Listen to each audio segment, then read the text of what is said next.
Hey everyone, Costello here. A quick plug. If you like the show, please leave us a rating or review. I hate to say it, but that whole like and subscribe thing is real. More info on how to support the podcast after the episode. Thanks for listening.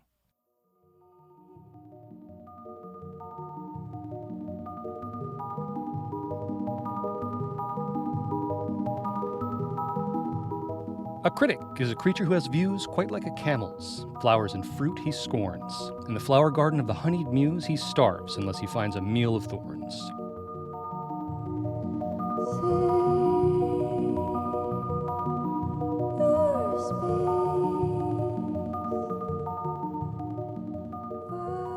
Hello, and welcome to A Meal of Thorns, a critical book club from the Ancillary Review of Books. I'm Jake Casella-Brookins. Each episode, we take a book, sometimes flowery, often fruity, hopefully thorny, and we talk about it with a critic, a scholar, a writer, a reader of some kind, and we think about what it's really saying, where the pointy edges are, maybe what it's saying to or about speculative literature more generally. Today we are discussing Jeff VanderMeer's Authority, the second book in his Southern Reach series, and I'm delighted to introduce our guest, Zachary Gillan. Zach is a critic specializing in weird fiction. His writing has appeared in Interzone, Seize the Press, Strange Horizons, the Los Angeles Review of Books, and more. He's a fellow editor and editor fellow at the Ancillary Review of Books, where he also contributes work including a new column on weird collections called Profane Illuminations that just got going. Zach, thanks so much for joining. How are you doing? Thanks for having me. I'm hanging in there, pretty good on a personal level and just trying to power through with society doing whatever it is doing right now. Recording these in advance, it has really been hitting me that, like, in most years, if we just said, oh, the worst thing happened on the news today, you would know what it was. But this, you would have to, not even like the day, but like what time of day we recorded in order to figure that out. So that's fun. I know that there was some Supreme Court decisions that came out today that I've been head down preparing for this and not even looking at them yet. That'll wait for after. Yep, it's one of those days where I was happy to have some work projects that needed my attention for a while. Yep. 'Cause I know the horrors will be there waiting for me. Always. Before we get into the Southern Reach, I was wondering if there's anything else you have been reading or working on that's interesting. Yeah, you mentioned the new column. That was a big one for me for a while, and I'm about to figure out what books I'm going to do for the second entry for that. I reread all three of the I reread the first three books of the Southern Reach series that we can no longer call a trilogy, which took up a lot of time. I don't have a lot of free time for reading, so that was the bulk of it recently. In my spare moments in between, I've been revisiting Robert Aickman, who I maybe shouldn't say on camera I like more in theory than in practice a lot of the time. I really love some Robert Aickman stories, and some I find to just kind of drag along and get bogged down in fussiness. He has, quite a volume, right? So you could Yeah. probably do a best of that would Capture it. Yeah. Yeah, I'm the same. I have been too busy lately. I need to I'm always feel like I'm behind the ball on my review stack, and I'm doing a belated review for Bofena LS's The Book Censors Library, which came out back in April, I want to say. Strange Horizons is doing a thing about some of the publishers that got hit by the NEA cuts. Not to bring the news back in the story, but yeah, I had really enjoyed it when I got a copy of it, I think, last year and liked it, and so yeah, I'm gonna revisit it and talk about it. It's a so this is it's translated by Rania Abdulrahman and Sawad Hussein. It's a Kuwaiti book, and it's about, I want to say the author is a bookseller or bookstore owner in real life, and the book is about this fictionalized society that is, it's dystopian, but it's really drawing on and playing with extremely classic, almost like high school curricula kind of dystopia, in this way that parts of it feel very plausible and thus scary, but parts of it feel like almost sort of winking at the reader, like, I know and you know that we all had to read 451 in 1984, and I'm kind of playing with those. So it has this sort of playful kind of whimsy thing to it as well at the same time. It's pretty fun. Strange little book. Had some weird resonances for me with Balhamil Herbal's Too Loud a Solitude, which is, I don't know if you know, that's one of my favorite books of all time, about someone whose job is to destroy books and who falls in love with them. So it has some bits in there, but yeah. Otherwise, yes, I have also been going back to the Southern Reach. And like you, I had Absolution sort of freshest in my mind, so I didn't Hmm. feel the need to reread that right away. But let's talk about this. So today we are jumping into Jeff VanderMeer's Authority. This was published in 2014, so long ago, by FSG, along with both Annihilation and Acceptance. First three published in 1 year, which is pretty wild. In the first of the Southern Reach books, we're introduced to Area X, which is a mysterious zone of contamination of some kind that is presumably, though I don't believe explicitly, in Florida, and the unnamed explorers or investigators who venture within, finding strange wonders and terrors. So, in Authority, the second novel, the viewpoint switches to a character named John Rodriguez, aka Control, who is a bureaucrat, the new director in this government agency that's attempting to contain and or comprehend Area X. So we had been talking about doing some kind of weird book, maybe doing some VanderMeer on the podcast for a while. And I kind of was leaning towards Authority for a couple reasons. One of them is that I have this very half-baked theme in the show that I like talking about second entries in series or like Hmm. middles of trilogies, just because I think we give first books a lot of grace for setting things up and they're doing a lot of setup, and a lot of the potency of later entries comes from wrapping things up. And I'm kind of interested in the books in the middle that are doing neither of those things because I think some of the flavor and the texture can kind of come through some more. So that was one reason. The other reason I wanted to talk about this one specifically is I know we want to talk about weird fiction sort of more broadly and VanderMeer more broadly. And I think this one allows us to get into some of the weird tensions and countercurrents going on. Like not to put too fine a point on it or to be too hyperbolic, but I kind of think Annihilation is like close to a perfect book. It's sort of totally contained. It's totally doing one thing. It's one vision. It sweeps you along. It's just kind of doing this thing. And I don't think it's too hyperbolic to say it's probably one of the most significant books of speculative or irrealist fiction thus far in English in the 21st century. It's a lot. It has this sort of remarkable reach for being like a weird book about aliens in Florida. Like everybody's reading this. It got a film adaptation. It's been reprinted like 100 times in 100 languages. Hmm. And Authority is not that perfect book. It suddenly introduces all these other ways of storytelling and generic elements, right? So it has like big doses of espionage, bureaucratic thriller, spy or detective work kind of stuff going on. Really different in voice. I think it has a very strong voice, but very, very different. And it starts to do some of the, and I say this in scare quotes, world building that Annihilation did not. And I think that sets up some of the core tensions for me and a reader in what's going on in the rest of the Southern Reach books.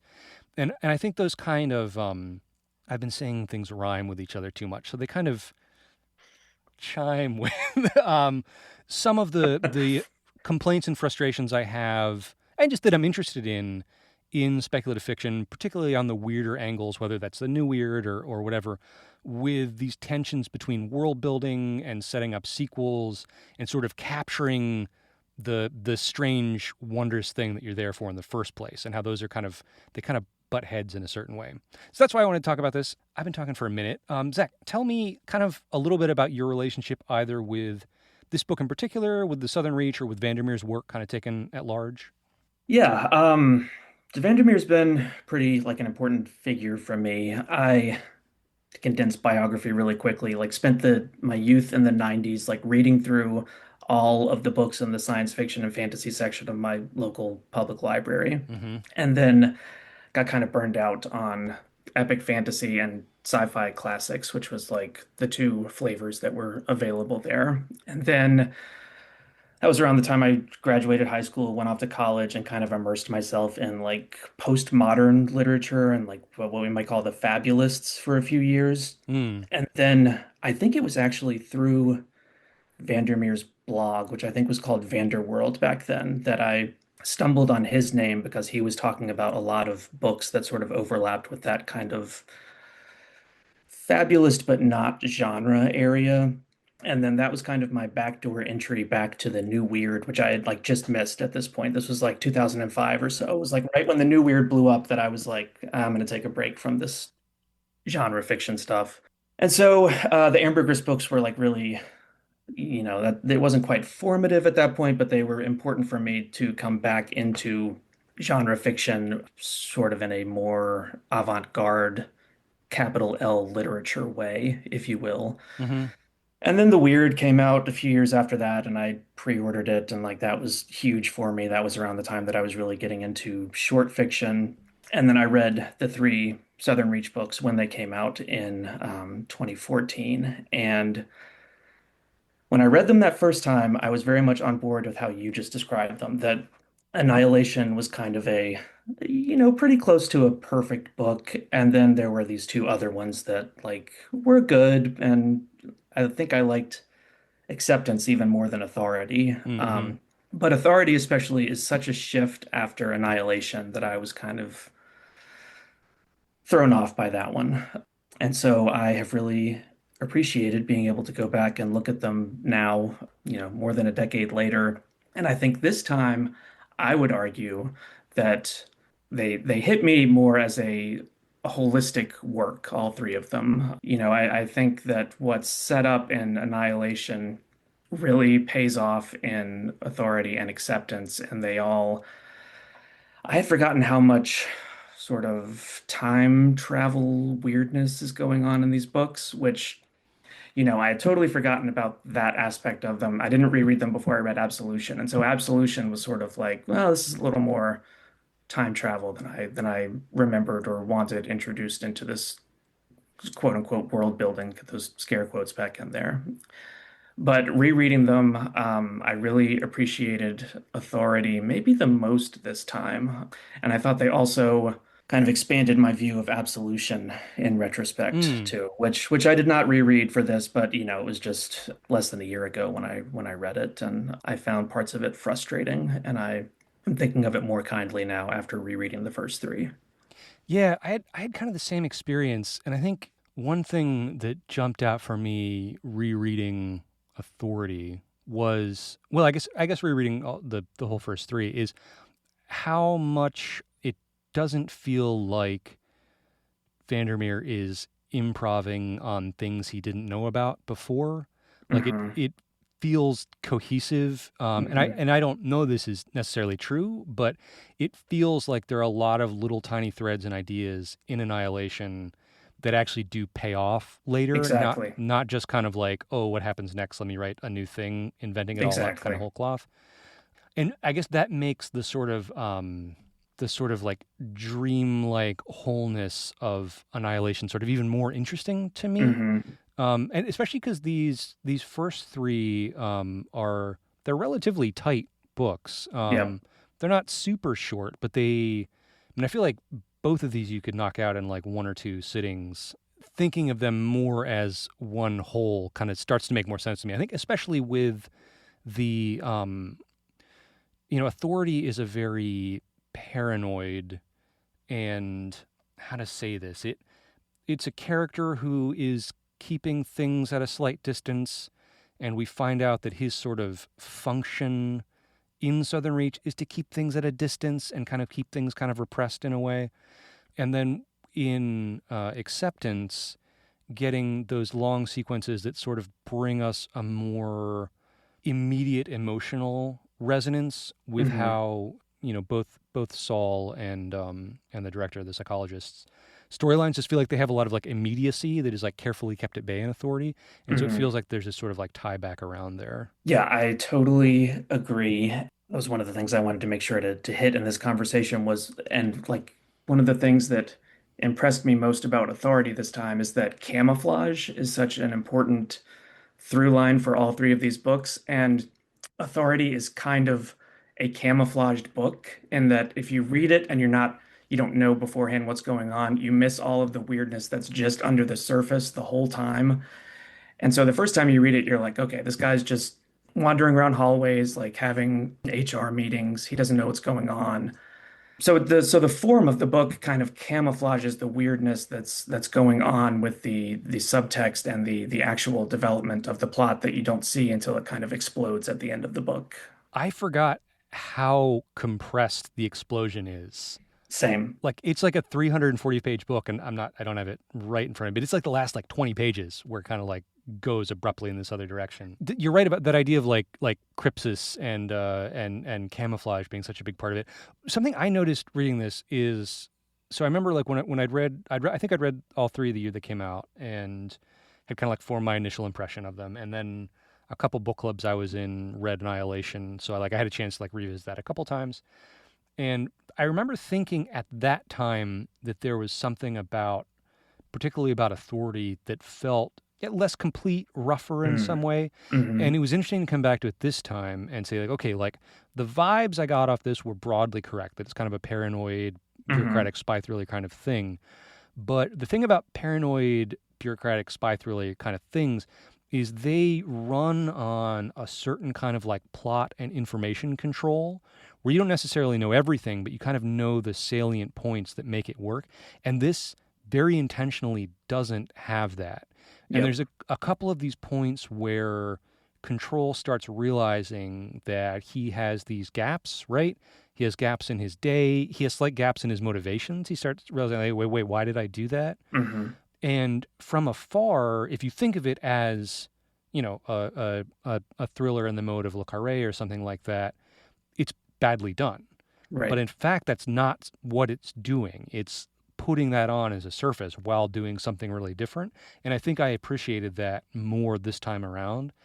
And I also think that injected a kind of emotional resonance for me that I didn't have before with Control. Yeah.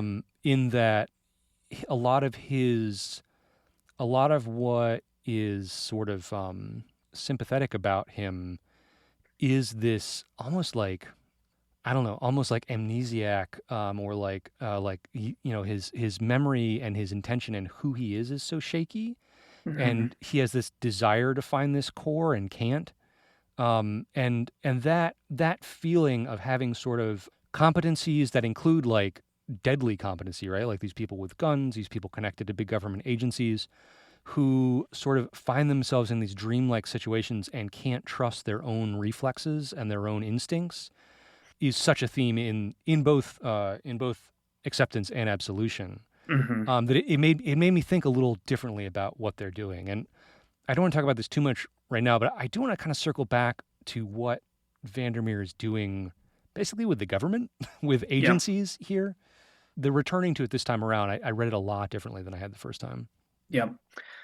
Exactly. And even with Control sort of realizing what's been happening to him before that point in the book, kind of throughout the whole book, the structure is such that Vandermeer leaps forward and then sort of goes back and fills in some gaps. And so you're never sure what gaps are being filled in and what aren't. And if you don't know that that's because of the kind of hypnosis and memory loss thing, it's a very jagged narrative propulsion. And so that was something that I really appreciated this time. I don't know what to say about the hypnosis in the Southern Reach. I want to say something. It's, I feel like I'd need to be like a historian of the occult, or something like that. mhm. But it feels like it can't be overstated that like these books don't really work without this big through line Yep. about, primarily about hypnotic control and also some of the other like weird like psi ESP, all the stuff that both the Science and Seance Brigade is doing, and these sort of like very very weird off the wall. What was the U.S. government agency that was playing around with all the mind control? Uh, Central. yeah. Well, no, I'm Yep. thinking in real life. What's the one? Oh, Yeah. Is it MKUltra?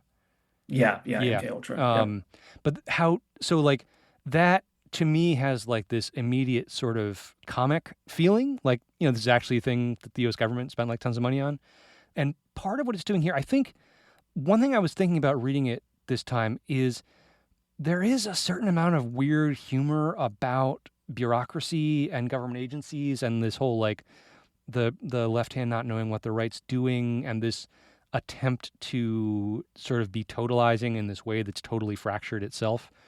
But how the occult threads through that through hypnosis and these other techniques is such a big part of these, and I'm not totally sure what to say about it, but I was thinking about it a lot. I was thinking about that too, and I mean, you know that I love to bang against genre walls. And that was one of the things that I was reflecting on reading through it this time, is that it feels sometimes like these books are like trying to be science fiction, but then the weirdness and the occult keeps dragging them back away from any sort of rationalist science Hmm. fiction, which is kind of a reductive way to think about science fiction. But like the Science and Seance Brigade, it's all there in the name, right? That they've got the weird science and the weird occult seance stuff. And it struck me at points that the Southern Reach itself is kind of an entity trying to act like they're in a science fiction story with sort of tangible, knowable rules, and that's not the story they're actually in. Yeah, totally. And that to me connects again to that like weird humor thing, this idea of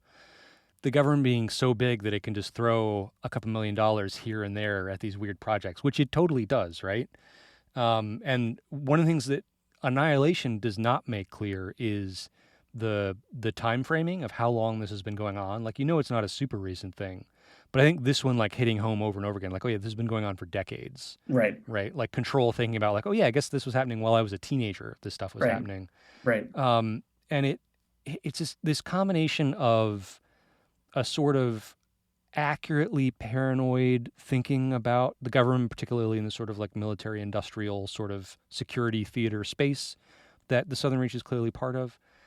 And also, I don't know how to say this, thinking about the way that a government agency can't, or at least usually doesn't, come out and say something like, we are trying to do the manifest destiny of epistemology, right? That we're not like, Right. right? That like government agency doesn't come out and say Yep. we're here to go out and find what can't be known and put a box around it and know it.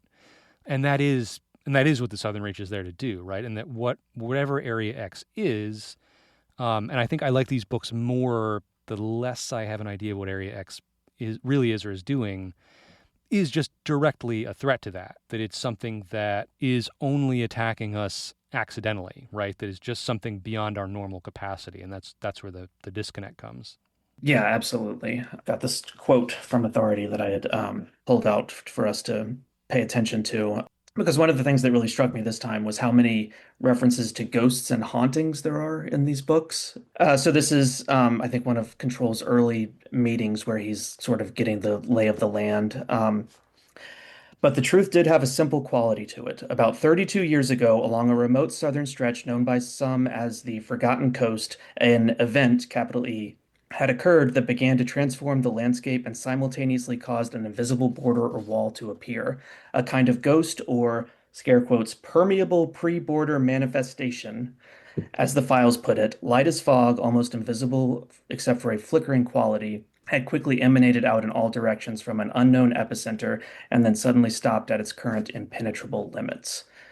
And that hit me sort of exactly the way what you were just talking about. The like permeable pre-border manifestation is just such an absurd way to try to capture what's happening here in like bureaucracy speak. Mm-hmm. That idea that like if we can put some kind of name on it, even if we don't know what it is, we've Right, somehow exactly. got a handle on it. We need to have something to file. We need to have something to like reference when we're doing requisitions. Yeah. Exactly. And yet it kind of it gets at the genre thing again that you can call it a permeable pre-border manifestation or you can call it a ghost and the effect is essentially the same because I agree like the less I know about Area X and its ultimate intentions the better. I think these are as with most weird fiction like the less that's comprehensible the better. I know, I'm pretty sure VanderMeer is probably sick of the Solaris and Roadside Picnic comparisons, but I was thinking about those as I do whenever I think about these books, and I was thinking about it more in Authority this time actually. So Mm. also with the Tarkovsky doing adaptations of both, and like Garland trying to do a sort of Tarkovsky pastiche. But anyway, we won't bring Garland into this conversation for I'm sure Vandermeer would appreciate yeah that. for everyone's benefit. Yeah. But the thing I was thinking about with Solaris, which is a book I really love. I mean, I like Lem's work generally. There's a line in there. I need to read the new translation, by the way. Have you read it?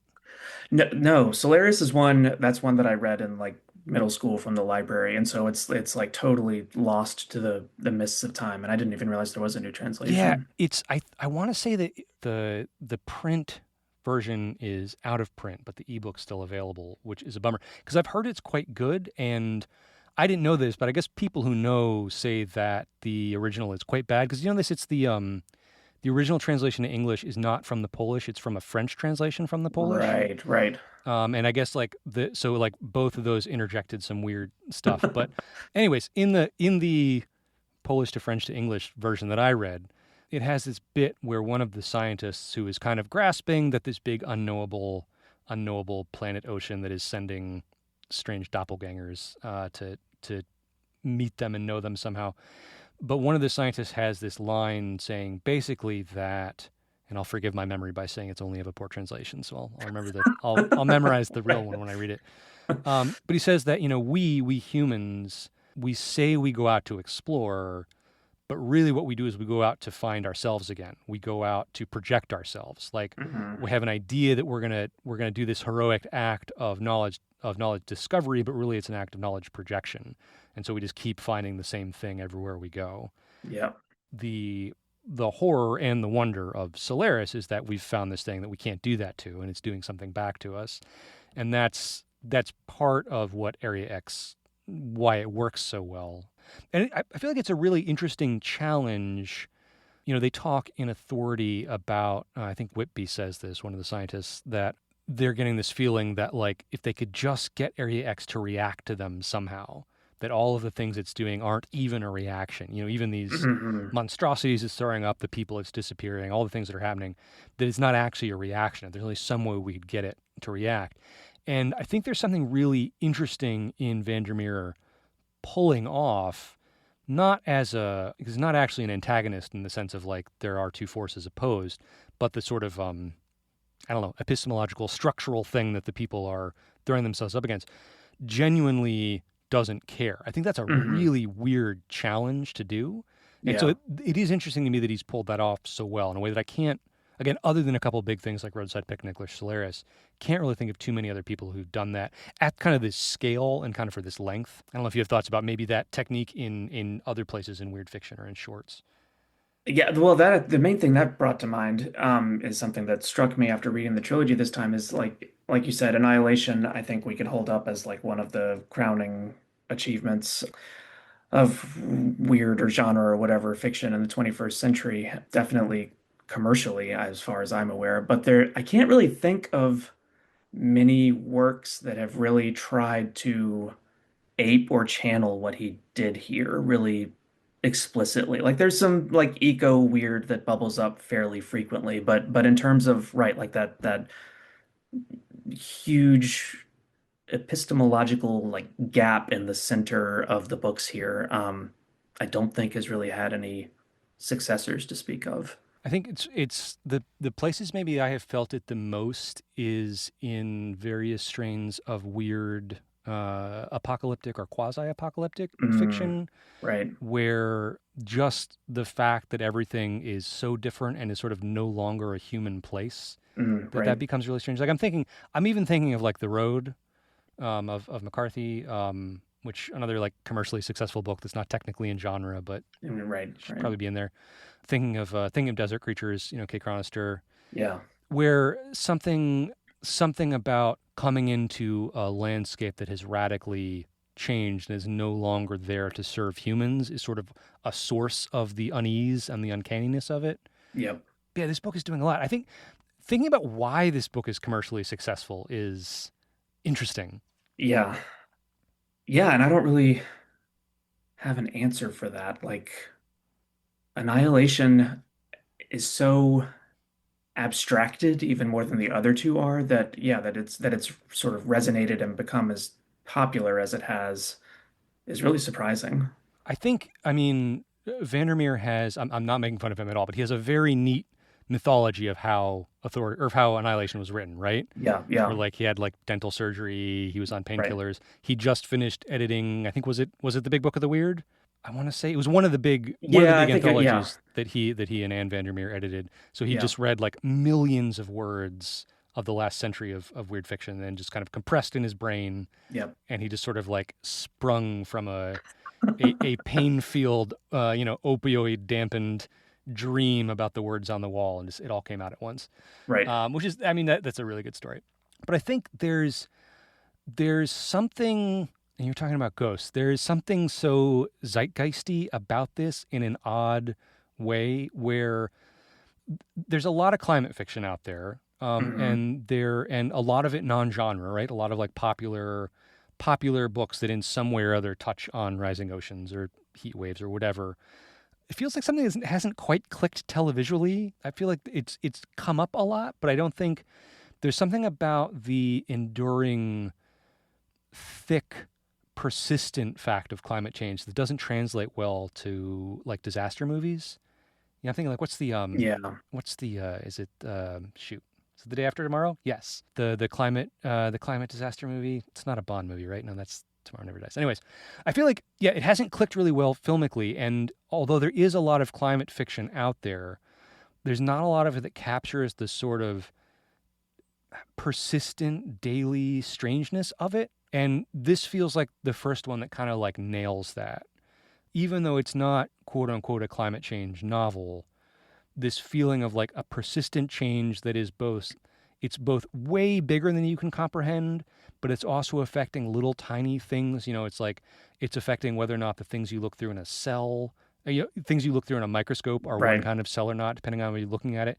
So it's just sort of like getting that feeling of something that is really big and really important, and it's simultaneously everything you're looking at, but you can't point to it, right? So when Control's looking at all this evidence, or when the biologist is in a landscape looking at things, that it's everything you see, but you still can't Hmm. point to it. Right.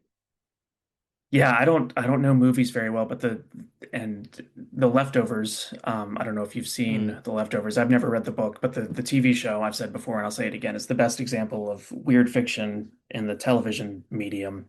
Um, which it's not explicitly or really implicitly at all about climate change, but it does have that same approach of like this life-altering weird thing has happened, but life goes on, and you have to sort of figure out how to live with this like percolating through everything, even if you'll never understand it or really like be able to do anything about it, which hits in kind of a similar way to what Area X is here in the Southern Reach books. I think it's Area X as a literary idea is, I don't know if VanderMeer would agree with this, but I feel like it's VanderMeer. If you're listening, don't tell me. I know you're listening. I know you're listening. The author is dead. The author is dead. It's channeling without quite making it obvious for us the kind of dark nihilistic side of ecological awareness, Yeah. this constant nagging feeling that maybe things would be better if we weren't around. Yeah. Which is not great, right? And like, as much as like, right, as much Yeah. as like there may be some accuracy to that, and some things that it prompts us to in terms of like treading more lightly upon the earth and having more responsible policies is great, but it also, like, lines up with like eco-fascist, genocidal, Yeah. all kind of Right. terrible stuff. And part of, and of course, no one that I can think of, human characters in any of these books, espouses this idea that like we should spread Area X, right? At least not explicitly. There's some Right. indication that some people have, whether intentionally or not, have been doing that. But every time we are in it, in Area X proper, they use the word pristine, right? Over and over again. So many times. Pristine wilderness, the pristine wilderness of Arandax. Yeah. And that they detect, in authority, they detect where Area X is starting to break through other places, not through visions or dreams or strange eldritch creatures, but by the fact that like the toxic metals are going down, right? There's Yeah. like there's less pollution, and so it's this thing that no one wants to come out and say in like this sort of like hippie way, like, oh yeah, we should help Area X spread. It'd be great. Get all the microplastics out of our blood. But that it feels like that allure is one of the things that is kind of like just behind a surface in a lot of these books. Yeah, I totally agree. And yeah, you can see kind of a like cheaper, more generic version of these books where there is some like thinly drawn eco-fascist caricature who does want to like wipe out humanity so that Area X can cleanse the earth. So we can be thankful that that's not what any Mm. of this. devolves into. I think Ghostbird might get kind of close to that in acceptance. I don't remember for sure. But she's not human anyway, so I went back. This is not a book thing, but just a while ago, I can't remember why. I was laid up for a little bit and was like just watching for kind of like mindless things to watch on TV, and found that the Batman animated series was on one of the streaming services I went for. And so I was going back through and watching those, and I was like, wow, I forgot that these were super great yeah, for yeah, what they are. And I also forgot how many plot lines were about like eco-terrorism, where the solution was kind of like, yeah, Poison Ivy's kind of right, but we're gonna stop her from killing all these yeah, people. right. Or like there's a plot where like I think it's Ra's al Ghul has like this like liquid that's gonna like sweep all people off the planet.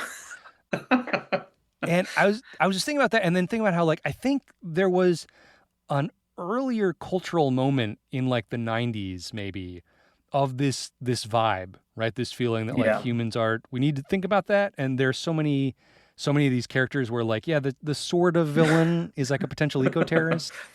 And then yeah, yeah, this is 20 years later or whatever. But yeah. That was a very moment of the 90s thing. Maybe like pre 9/11, that 9/11 kind of shifted the uh go-to villain away mm-hmm. from the eco-terrorist Yeah. for a while at least.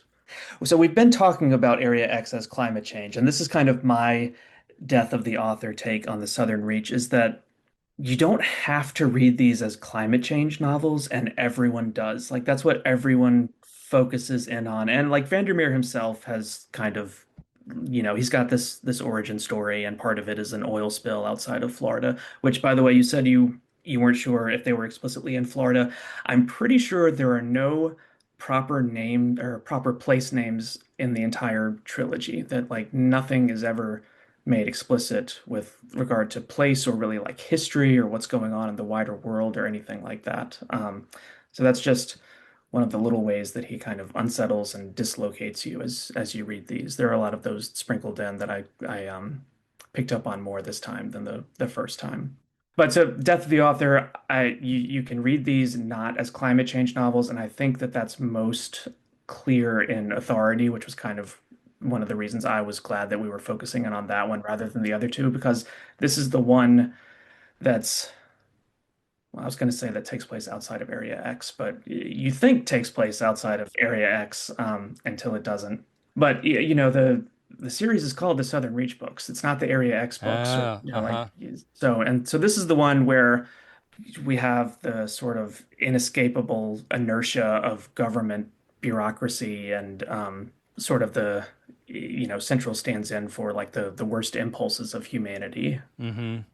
which pops up even more in Absolution, that which is one of the things that I thought Absolution kind of introduced too strongly after not being present in the previous books. But there were barrels of toxic waste being Mm-hmm. stored in Area X in these books. So my apologies to VanderMeer, that was an element that was present all along. That Jack, who I think is probably the closest thing we have to that human antagonist throughout this entire series, Jack Severance, has been storing toxic waste and ill-gotten money and disposing of central rivals and different factions that he's wiping out within Area X. And I hate to contradict Whitby, but it seems like maybe that's influencing how Area X interacts with the people that are entering it, that they're meeting it with violence, and so it's kind of meeting people with violence as insofar as it understands violence, maybe.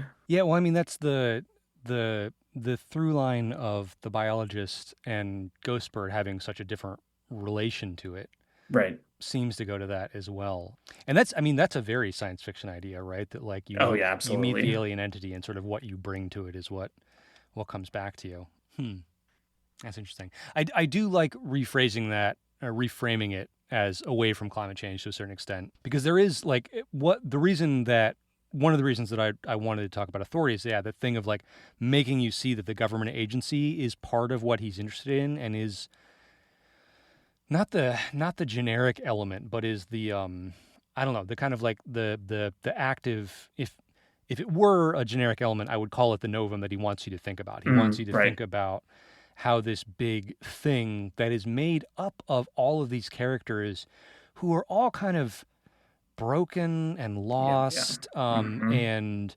misplaced. Some of them, you get this feeling of having like, I wish there was a good word for this. This is a kind of a tangent away from talking about these books in particular, but I wish there was a good way to talk about derangement, if that makes sense. Mm. Because all of our language around it is based around like mental disease, mental unwellness, which super easily gets like ableist and is like kind of hard to talk Definitely. about, Yep. right? But like there's something about like you can it's not that you have brain damage, but that your thinking has gotten really screwed up in like a deep systematic way about things that I think characterizes, I mean, frankly, a lot of problems going on, I mean, for all human history. But when you look at like when people are motivated to do awful things, not by need, not by like concrete fears, but just these odd systems. We use the word brainworms, right? That Hmm. like Yeah. someone has just gone down this rabbit hole. They've been various colors of pilled, whether Right. that's red Right. pilled or black pilled or whatever. And to me, there's something of that going on with what we see about the whole way the agency works. Is that it's all these people who most of them we see not necessarily through malice, have just gotten into these, I don't want to call them broken structures because they're still working and that's the problem. They're still Right. doing things, but they're no longer aligned with anything we would want to call healthy. And I wish I had better language for talking about that.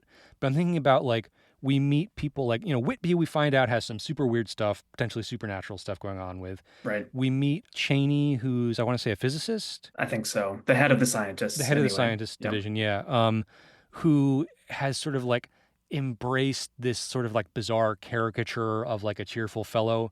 We don't really see anybody doing science, Right. and Yep. like I don't want to say that as like a critique of the book. Like I'm pretty sure that forget about the author. It would be a fairly easy thing to represent how these kinds of studies actually work, right? Like this is the thing that you can read a book about, you can watch documentaries about, you can go observe someone checking snail populations in the swamp or whatever, right? These are actual Right. scientific things people do. Nobody we see is doing anything quite like that. They kind of think they are, and the kind of language that like who's the linguist? Shoe? Yeah, Yeah. the linguist and some of the other characters, where they're just kind of like spitting out these weird theories without grounding them in any way. And then you get the assistant director, Grace, who just has this sort of what initially seems like a bizarre antagonism and aggression. And you slowly piece together sort of why she's acting like that. But Hmm. nothing she's doing is really furthering her ends. What Control is doing or trying to do, he's not sure why he's doing it or who it benefits. And even when we zoom out and we get to see a little more, both in this book and in later books, about how Central works, how Jack and Lowry work, that what they're doing is not necessarily for their benefit or the government's benefit, or it's just kind of this thing that's taken on a life of its own, and that the agency itself as a structure has become this weird inhuman thing that's out to do things in this way that's, but again, that is deranged. Like I'm contrasting this with something like the kind of cyberpunk conception of how corporate culture works, which may absolutely be suicidal on like a planet or species level, Hmm. but in terms of the individual corporation, you can say like, no, it has very specific sort of like goals. We can even say it has specific organs, right? It has like organs of feeding and perception and reproduction, and it's very efficient in that way.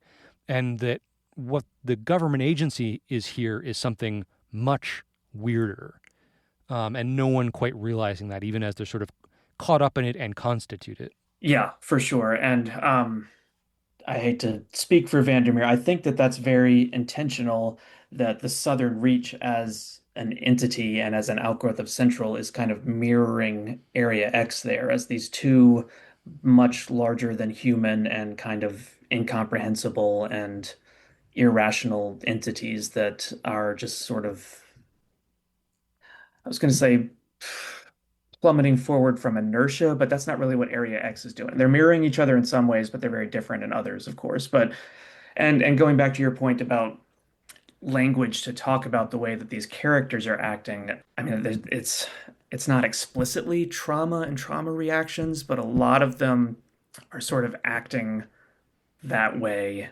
And also, by the end of Authority, we have absolutely no idea who's a quote unquote actual human being, who's a doppelganger, who's been colonized by Area X spores or whatever has happened there. And I think it comes back to this idea of ghosts and haunting, that like this is this kind of backwater agency that no one cares about. The building's been kind of stripped for parts. No one has any actual roles or responsibilities that they really need to accomplish, and they're just sort of haunting the idea of their jobs or this quote unquote science division, which absolutely we don't see doing any science or really giving any evidence that they've ever done any science with these particular scientists there. No, that's good. That's interesting, and I think particularly in the idea of haunting as a kind of as a repetition, right? As sort of Yeah, yeah. an uncanny recreation of structures of life that don't actually correlate to anything anymore, which feels like what everyone at Southern Reach feels like they're playing in a weird way. Like I'm playing at what it means to be in charge. I'm playing at what it means to be a scientist, Absolutely. but in Yeah. this way that's strange and unsettling. But I think one of the things it does for me is it leaches into a lot of the little tiny moments that Control has when he's just trying to like talk to people, Yep. and it gives it this weird sense of at once sort of like comic directionless. Like I feel like at any point, any character in any scene here could just sort of slam their hands down on the table and say, "What are we doing? What are we even talking about?" Because it would just puncture it, right? Yep. Yep. This thin skin balloon that they've been blowing, and it gives it this odd sense of aggression and anger that kind of comes out kind of irrationally. Hmm.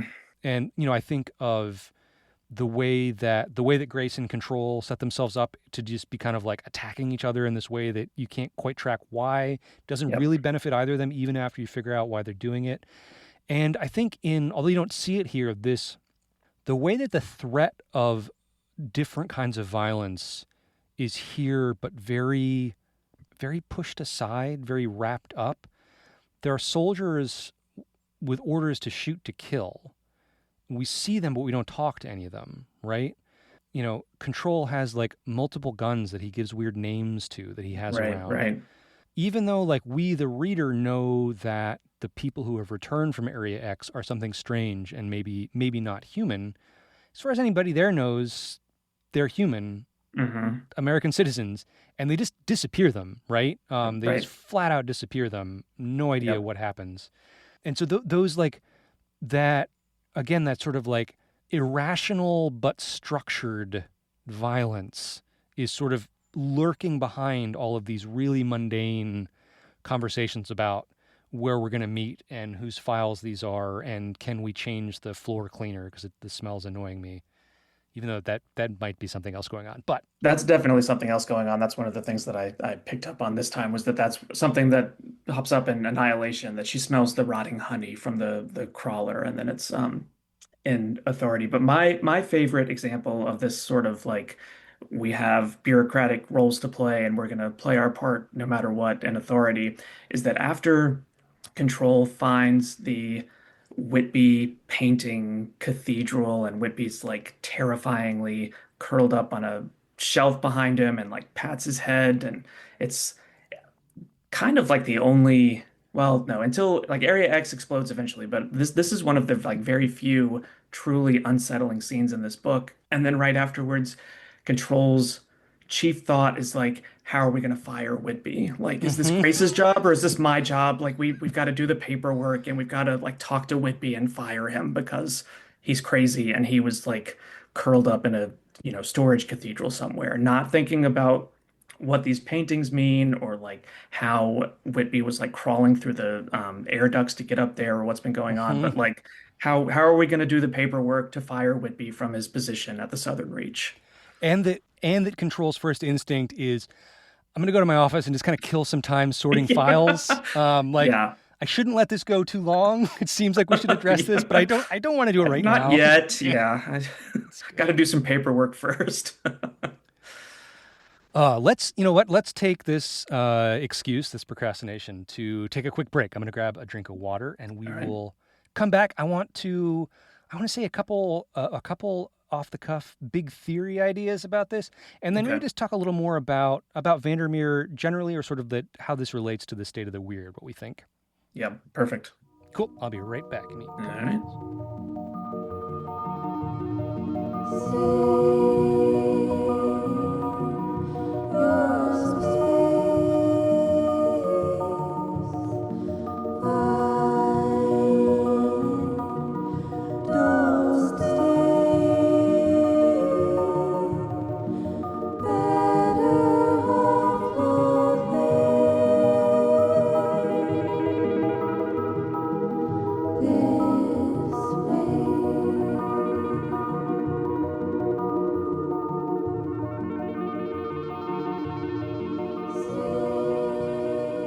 All right, we are back. I want to read this little quote. The basic mode of ecological awareness is anxiety, the feeling that things have lost their seemingly original significance, the feeling that something creepy is happening close to home. Through anxiety, reason itself begins to glimpse what indigenous, that is, pre-agricultural societies have known all along, that humans coexist with a host of non-humans. For reason itself reveals itself to be at least a little non-human. In turn, reason discovers global warming, the miasma for which humans are responsible. Through reason, we find ourselves not floating blissfully in outer space, but caught like Jonah in the whale of a gigantic object, the biosphere. So that is Timothy Morton, who is a speculative realist and object-oriented ontology writer who I discovered right around the same time that I read Annihilation. In fact, I wish I had this exactly. I think I might have read him first because of VanderMeer mentioning a few of his theories, specifically the hyperobject, on some talks he was doing around the time Annihilation came out. But this is one of those things that I really love whenever in speculative fiction I discover that, whether it's science fiction or fantasy or something weirder, that it is sort of running in parallel with an intellectual tradition that's poking at a lot of the same things. Object-oriented ontology, which is triple O, which has a lot of haters, not going to get in too deeply into what it's all about. But one of the things that the sort of larger umbrella that it's under of speculative realism in philosophy is basically saying that, lots of philosophy has talked about the way that our access to the world is limited by our senses, it's limited by how we frame information. All of these things sort of like throw up kind of a wall between us and what's really out there.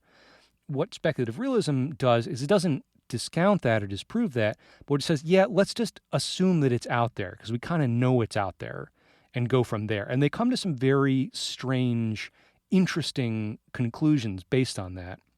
One of them being this idea of withdrawnness, that what's really an object, and they mean everything. So they mean cars, they mean you and me, they mean, the color red, a popular song, a film, dogs, oranges, pencils, all this stuff. All objects, what they fundamentally are is inaccessible to other objects. That there is something real there that you can't access. And no matter how you come at it, no matter how many different angles, no matter what tools, microscopes, x-rays, theoretical approaches you bring to it, there's always going to be something there that you don't get to. You never fully get to the totality of it. It overflows all those categories. And they phrase it in this kind of fun, intentionally, slightly like strange, creepy way of talking about things, withdrawing. I think Morton Mhm. says somewhere that as a good triple O believer, he believes that all objects, like squid, retreat behind a cloud of ink when you get close. And I find that a really interesting idea. We're not going to go into that too much because this is not a podcast about that. But that idea of there kind of being surfaces that are what we think we know, and then coming to grips with the fact that we only know it in a certain way as a certain kind of thing, that on the one hand feels like an isolating, strange, weird separation between us and the world. But then coming back around from the other angle and saying, and the more you think about this, the more you realize that you yourself are an object made up of lots and lots of smaller objects, all of which you don't know and which don't know each other, which nonetheless are coming together to form you, and that you have these deep relationships that you can't really know with the world around you. And the more Mm. you think about that, it just kind of multiplies. And to me, that really resonates with some of the stuff that Area X is doing in both, interesting, good, like sort of like, I don't want to get like too hippy dippy, but kind of like capital N nature, sort of what's so great about that and sort of finding ways to be in that again. I think the biologist is one of my favorite characters in all of literature because Yeah. us weird kids who like poking around ponds more than anything else like exist and aren't very often portrayed. She has this joy, right, of sort of like finding herself enmeshed in the system without, she's not a good scientist, right? Like Right. she is not great at putting everything in boxes, but just sort of immersing herself in it, finding ways to have relationships with what she already has relationships with. And that element of it, this is also part of what is horrific or unsettling in the books. These crypsis strategies, these chameleons, these clones, these doppelgangers, these things that shift whenever you look at them or look away. And it made some of VanderMeer's earlier and later work kind of shine for me in a slightly different way. Thinking particularly of Hummingbird Salamander, which I really, really liked, which question mark may not have any supernatural elements in it. It has a couple big things in there, probably maybe at the end, but a lot of that has to do with this feeling of sort of like what's numinous or unknown or deceptive right under the surface of things, as well as some of these threatening, strange human agency oddness that we've talked about a bit here. But, anyways, that was my big speech about that. I wanted to find a way to kind of like, I would like you to maybe talk about what is going on structurally or sentence level or thematic level in VanderMeer, specifically in Authority, where you see that popping up or influencing the weird, or if there was a kind of like inflection point given like how popular and I don't know how like omnipresent Annihilation and the Southern Reach became. Yeah, I am not a philosophy knower. So I sort of have this understanding of hyperobjects as like big things that are too big for humans to understand. But in preparing for this, you sent me a little bit of Morton stuff. I've read a little bit here and there, and I think that how to phrase this, that idea is something that earlier weird fiction and kind of a like Lovecraftian mold was trying to get across, but usually failed because, Lovecraft kind of couldn't help himself when it came to describing things. Like everyone loves to make fun of Lovecraft now for saying like, oh, he saw the like unknowable Cthulhu and no one could ever understand what it was, but it was a guy with an octopus head and dragon wings.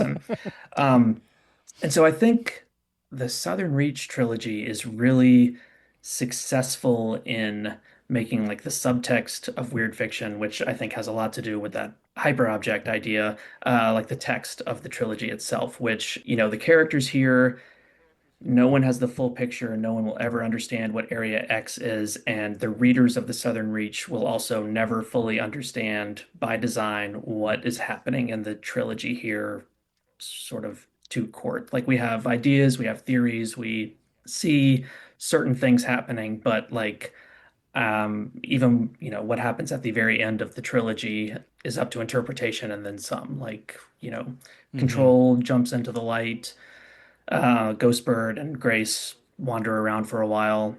They don't find the border, or there is no border, or the world is Area X now, or Area X is gone, or like there's no resolution or really explicable words or language that we can use to talk about what just happened, which is something else that he gets through in all three of the books pretty consistently. That, I think it's Cheney who says we lack the analogies to talk about what Area X is. And then the books themselves do the same thing, basically. And when I talk about weird fiction, I think the three sort of defining characteristics are that they trouble genre boundaries, they insist on the inexplicable, and they unsettle the world for both the character and the reader. And that's really, that's what makes something weird fiction, and that's what the story of Area X is in all three of those directions. I was thinking a little bit through this of that. that old Twitter joke where the definition of horror is what if there was a weird guy, you know? And and this, I think, what's interesting about this is because it rarely goes all the way to horror. Yeah. And I think when it does, I would argue it's less successful. Yeah. But, here, what if there is a weird guy? Whitby gotta be top 10 weird guys. One of the great weird One of guys, the for great weird sure. guys. And when we have, I mean, we see him other places too, but like when we have the terrifying culmination of Whitby the weird guy, he gives Control a little pat on the head, um, and Exactly. that's the culmination. And it's very unsettling. It's very weird. It's very strange, but it's not going in a boo, jump out, scare you kind of direction. And even right after that, when Area X like kind of it's not clear if like the hypnosis and everything is worn off and like Control is seeing what's always been there or if something has like changed in the moment. But like he touches a wall. Like that's it. That's the big horrifying moment of realization is that there's not a doorknob, there's a breathing wall, and then he just like gets out of there and runs across the continent basically to get away from this wall. He was screaming, he thought, but from somewhere deep beneath the sea, Yeah, great line. because he reached for a doorknob. Because he reached for a doorknob and there was a Yeah. breathing wall instead. Yeah, and that was one of the things that struck me as kind of weird about Authority this time is that there's that moment and then he like talks to his mom and sort of like reflects while he's in Florida or not Florida about what's happening. And then there's just kind of this long like road trip Mm-hmm. coda. Yeah. It's kind of a weird structural choice that struck me. This I think VanderMeer just wanted to like write about the Northwest nature scene, and Mm-hmm. that's how he got it in there. We haven't talked at all, and we don't have much time left, but about how central, pun intended, the family is to this, Yeah, yeah. which maybe sort of like bracket under the larger category of just like self knowledge and self definition, Hmm. and how much is part of it. It is weirdly big how much Control when he's thinking, who's government agent in his 30s or whatever, is just thinking about stuff that happened to him when he was a kid, Yep. thinking about his relationship to his mom, his dad, his granddad. Not weird in that like people don't think about that, but that for a novel that on some levels, on some surface levels, is a supernatural spy thriller, Hmm. how much it's this guy trying to parse out his relationship with his mom and kind of failing to do so. Yep. And that's a big part of it. And I think the other characters that we meet elsewhere, both in this book and in the other books, are doing that, like trying to figure out what the biologist and her husband. That's kind of a loving but strange relationship. All of sort of Saul's, I don't know, attempts to sort of come to peace or figure out what he is or what he's doing in many ways is like the literal center that the novels pivot around. Yeah, and even when Control at the very end of Acceptance, he sees the crawler, and he I think he uses the phrase parlor trick. He says that he was like disappointed that the crawler tried to use the parlor trick of showing him his own mother, and he just like saw right through it and went by, and then whatever happens at the conclusion of the novel happens. Control's dad is kind of an interesting case too. Like you sort of I don't want to say that it doesn't go anywhere because that's kind of a I don't know, uninteresting way to talk about what's in the book. But there's a lot of real estate in here about Control's dad, which I'm not totally sure what to make of outside of like the his dad was sort of the humanizing force in his life as opposed to his mom and maternal grandfather who were so caught up in Central, and we never entirely know how much they've like brainwashed him essentially. This is not a particularly weird thing in novels generally, but because I read so much like commercial science fiction and fantasy, that sometimes things that are not that weird generally in fiction sort of jump out at me as like, oh, not a lot of science fiction and fantasy books do this. And one of them is the very simple, it's so simple that like a normal like class on literature wouldn't even mention it, but in science fiction I want to call it like the non-linearity of his memories about his father, right? Where like Yeah. you'll be in a scene where something's going on in area X, and Control is talking to other people about stuff, and he will remember a joke that his dad used to make, just like right there in the next line. Yeah. And it threads all through it. And just this feeling of that sort of being present, and that his Control's odd relationship with his distant spy mom is something that's sort of always in his mind and comes up a lot. Yeah, definitely. And we didn't even get into like all of the different sort of symbolic valences of him calling himself Control, and you've got the like remote control and the scientific control and spycraft control. When I was in ninth grade, I did this big extra credit thing with the local college biology department where we were studying soil bacteria and their remediation abilities, so like their ability to break down hydrocarbons. And we all got put in charge of these big tanks. They were these big, like 50-gallon drums of soil that we had to like do stuff to. And it was me and two other students. And at the end of it, the prof who was running it had T-shirts printed for us with the names of the 50-gallon drums. So we were gasoline, diesel, and I got the Control shirt. Oh, nice, 'Cause nice. I was one we didn't add any hydrocarbons to. So. So you should have related to Control instead of the I really did. I biologist. really Yeah. did. Uh-huh. And also in a weird way, thinking about the way that it's not you don't want to use it as an excuse to do nothing. But one of the things I took away from that, like these many years ago, was that there is stuff in the ground that will eat all traces of humanity eventually. Like they're already there. It's not to say don't worry about it when there's a big spill. It's still catastrophic. But like there are things there that will eat it. Area X is everywhere already. I feel like that's a pretty good place to kind of wrap up. Yeah. Yeah. All right. Before we go, is there anything else you want to share with people about where they can find you or anything you're working on? I've got a list of publications at doomsdayer.wordpress.com. Working on the Profane Illuminations call. Oh, I told Dan at Strange Horizons that I would write something for him about the Shirley Jackson Awards short story Oh, short list, cool. and then the winner of the collections. I really wanted to read through the collections short list, but Mm-hmm. there was like a month in between the announcement and the award ceremony, and it just wasn't going to happen. Paying attention to awards more this year, I want to like write a letter to all of them and being like, you need to start cluing in critics Yeah. earlier. Yes. We can swear to secrecy like something, but we need a little more time. Yep. But 100%. also want to shout out that your name is going to be appearing on an introduction of a book coming out Oh in yeah, right, September. right, Is that right. correct?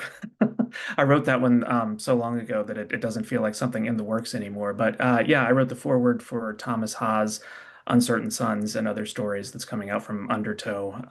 And I'm a little biased because my name's on the cover, I guess. But I think it's going to be one of the books of the year. Thomas's stories are incredible. I'm extremely excited to read that. I have been I really liked, this is a sidetrack into a word talk, but I was really struck by the strength of all of the novelettes in a lot of the awards this year, Mm. and I really liked his, whose name I'm going to blank on. What is that one called? It's So the novelette is the Brotherhood of Montague Street Video, but before I read the story and I had just seen the title, I thought it was Montague Saint Video. And so I was looking forward to figuring out what the like religious angle was going to be there. But no, wrong ST abbreviation. So Thomas, you got me. to bring us back around to weird translations in Stanislaw Lem. In the film Amelie, if you're reading the subtitles, there's a point where they're talking about a street address, and they call it, blah, blah, blah, whatever the street is, 51. And I could never figure out what that was until I later pieced together that whoever was doing the transcription was maybe working off something like handwritten or poorly typed, and it's street. And they read it as 51. 51. Yeah, that's just, Uh, that's always stuck in my head. Anyways, Zach, thank you so much. This has been a blast. We've been talking about this for a long time. And listeners, if you've enjoyed this, check out the Ancillary Review of Books for Zach's writings, as well as things he edits, as do I. And yeah, it's been great. I'll catch you awesome. around. Yeah, thanks, Casella. This is fun. A Meal of Thorns is a podcast from the Ancillary Review of Books, an online magazine founded to address the radical possibilities of criticism, with a focus on speculative fiction, world literature, and utopian impulses. Go to ancillaryreviewofbooks.org for regular reviews, essays, interviews, and more. Our opening poem is by Bartra Hari, translated by John Bruff. Our music is by Giselle Gabriel Garcia. Our artwork is by Rob Patterson at The Ratio Farm. Thanks to our human transcribers, Kate Dollarhyde and John W.M. Thompson.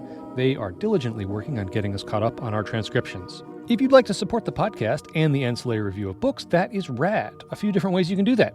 Join our Patreon. A couple dollars a month really moves us towards our sustainability and contributor paying goals. You can hang out with us on Discord, and we've got a couple other goodies in the works. If you're interested in a book we mention, buying from the bookshop link in our show notes or at the ARB website gets us a cut, and it helps us immensely if you just help get the word out about the show. Leaving us a review, commenting, or sharing on your platform of choice, that really helps. And it's nice to know you're listening. Questions, suggestions, pedantic notes about things we got wrong? Drop us an email at mealofthorns@gmail.com, and you can follow us on Blue Sky for periodic skeets, I guess. Did that term stick? Next time, Dr. Joy Sanchez-Taylor is joining us to talk about N.K. Jemisin's The Fifth Season. It's going to be a good one. If you want to read ahead, check out our website for upcoming selections. Okay, that's it.